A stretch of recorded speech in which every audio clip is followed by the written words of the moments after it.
Hello, Mark Crossfield here. Today we're going to have a go with a driver.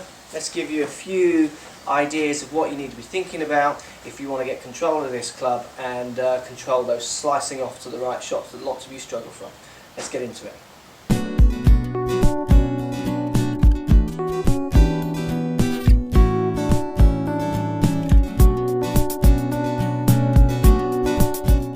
So, the driver, the big stick, this is the one you all want to hit.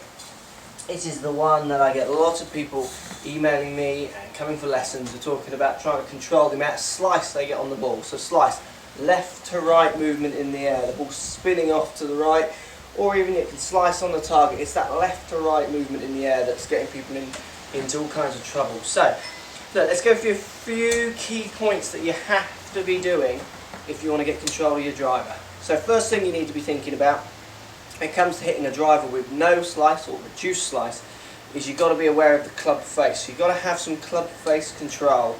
So the direction the club is pointing on as it strikes the ball is really going to determine where that ball starts, left, right or straight, and it will also determine what kind of swing path you put on your shot. So club face control is essential for you to hitting a driver straight. So the first thing to give you a bit of club face control is your grip. So what happens is you're going to hold the club in a certain way that allows you to control the club face, hopefully in the best possible way to hit the desired shot you're after. So key points for your grip, you're looking for 2 to 3 knuckles on your left hand. So once I've taken my grip, if I stare down I can see 2 knuckles. If I didn't have my glove on I would see 3, which I like. That gives me more chance of using the club face in the desired way, not to lose the ball off to the right. Next thing, this is the thing where most people slip up on. Got to make sure the club is going through the base of your palm. Too many golfers have the club sitting right through the middle of their palm.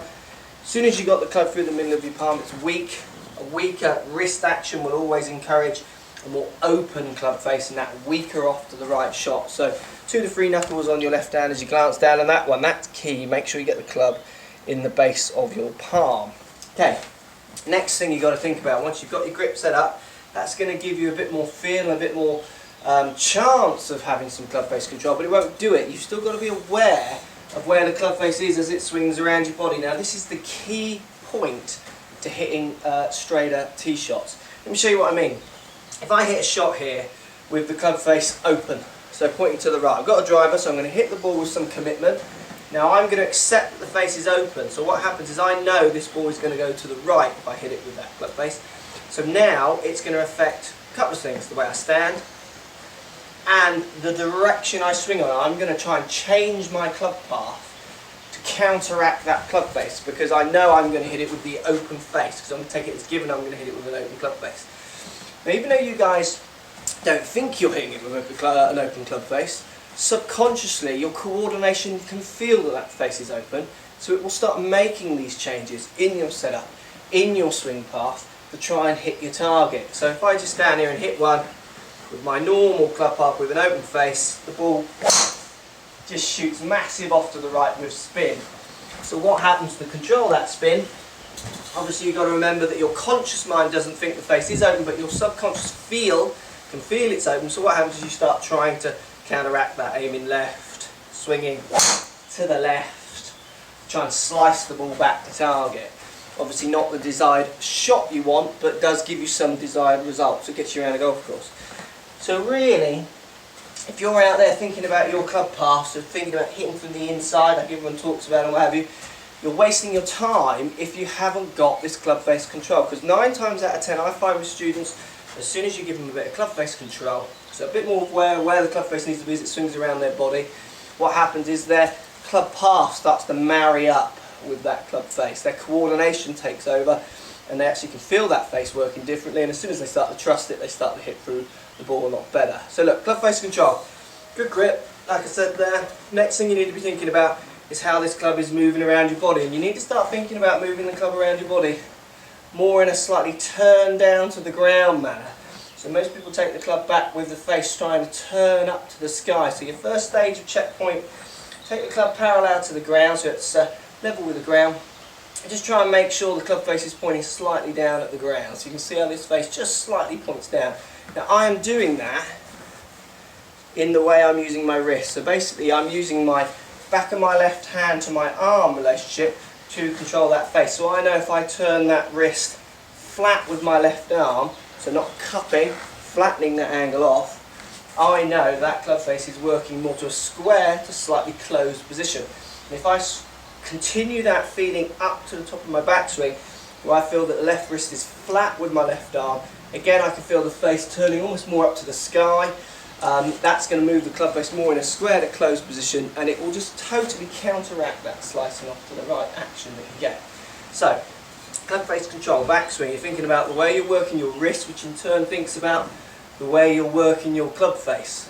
If you can get a grip of that, you're going to get much more control of what that face is doing as it comes into the ball. Now the next thing you need to think about, if you are making a good swing where you are controlling the club face, if you stand there and do your old follow through, so a common slicer's follow through is to lean back and try and almost steer the ball straight, that's not going to work. With the club face working the way it's working, if you do it really well, you're going to hit massive pulls straight to the left, and also it affects your quality of strike. You'll tend to hit up the ball, maybe get a few tops. So the last point you need to be thinking about is your follow through. So once you've got your good grip, feel like you're setting the club face back and you're flattening that left wrist with your left arm, what you then need to do is make sure you commit to it. That means getting off your right foot. So really trying to drive your right knee across towards your left, moving that weight through the ball. If you can do those three things successfully, you won't slice it. You will hit the ball straighter, you might even get a few desired draw shots. So just to recap, you're going for grip.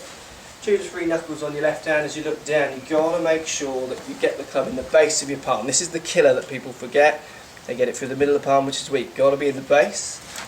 Next thing you've got to be thinking about is your club face control. If you're hitting balls out there and you're not thinking about your club face control, then what you're doing is you're leaving all these angles up for luck, really. Best players in the world, very aware of where their club face is as it swings around their body. It allows them to shape the ball from left to right or right to left. Their little tweaks in the way they're working their wrist, the way they're working their face. Very aware on every shot of what they're doing with the club face. If you're not, you need to start to learn that feel. Think about the relationship between your wrist and your left arm. Last thing you've got to do, all good drivers who don't slice the ball will make a good committed follow through. So moving the weight off that right foot onto the left, right knee coming towards left knee. That'll give you a good driving forward trajectory, which will help you with distance as well. Hope that helps, guys. Let me know if you practice that, how you get on, good or bad. I'll be interested to hear. Thanks for watching, and we'll see you in the next video.